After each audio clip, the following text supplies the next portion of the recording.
All right, good morning. Today is Sunday, November 20th, the Lord's Day. Today's reading will be 1 Corinthians chapter 7 through 9. Now, as I mentioned yesterday, it starts in chapter 6 with fleeing sexual immorality and now goes over into marriage. Verse 1 is interesting. One of the early things that really caught my eye when I was reading the NIV is it says, now concerning things already, it's good for a man not to marry. And then, verse 2, nevertheless. And so the NIV insinuating that marriage is what's not supposed to happen. But that's not what the Bible says. It's good for a man not to touch the woman, nevertheless.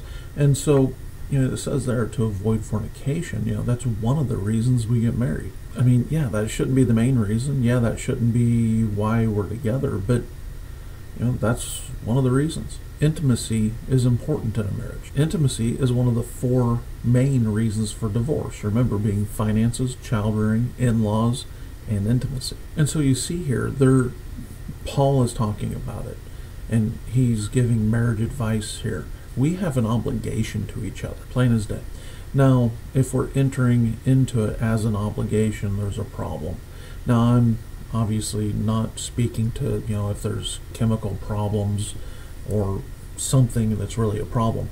Other than that, there should be a regularity. Needs are not met in a marriage without it. It's interesting. I have an old joke.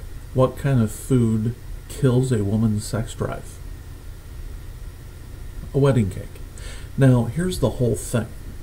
The funny thing about that joke is you're not supposed to be doing it before you're married, and that could be part of the problem after marriage. We never look at that. However, when we get here, now what? If things aren't working right, there's things you need to look at. Because the Bible talks about this. Lest Satan tempt you for your incontinence. And starting with the obvious, is there porn involved, romance novels, emotional affairs, emotional connections? It's an easy place to start. All the warning signs are here. The temptation, all that. So, we need to look at certain things. It seems to me what I hear a lot of is selfishness. This isn't a time for selfishness. Maybe I'll put the word in the description. But here's what you need to Google. Now be careful what you Google.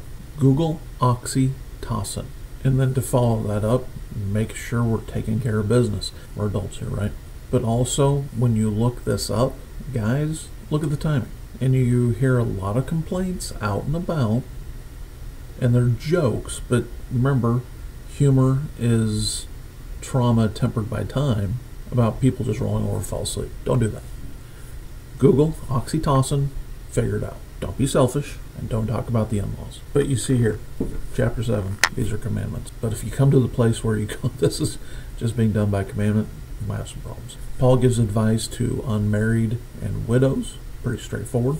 And then chapter 8, food offered to idols. It's interesting to me as, I don't want to be around alcohol at all. But it's interesting to me how people claim freedom under Christ but completely ignore 1 Corinthians chapter 8. If you came to my house and you were against something that I'm doing, out of common courtesy, I would stop doing it. I would not have it in my house while you were there. I made this point years ago with SpongeBob SquarePants. Somebody, who was a fellow Christian, stated at some point they didn't like it. I made a point to make sure it was off every time they were at the house. It's just SpongeBob SquarePants. Can you imagine thinking so highly of alcohol that you'll violate 1 Corinthians chapter 8 and ruin relationships? By the way, if some other church somewhere is having a barbecue, they're offering meats to idols, and some of that meat's T-bone, man, it says right there, hey, go grab some. Just make sure it's not overdone. And so in chapter 9, you find Paul stating, hey, we can do whatever we want, but you know what? I'm not going to. What he says here is there's bigger fish to fry than my freedom to do this, or that. It'd just be better that we gave people their preferences, where it's reasonable and where I can. All right. Hope this was helpful to you today and not too horribly awkward. Maybe I'll even be asked to delete this video later. I'm not sure. Oh well. Hope you have a great day. We'll catch you tomorrow.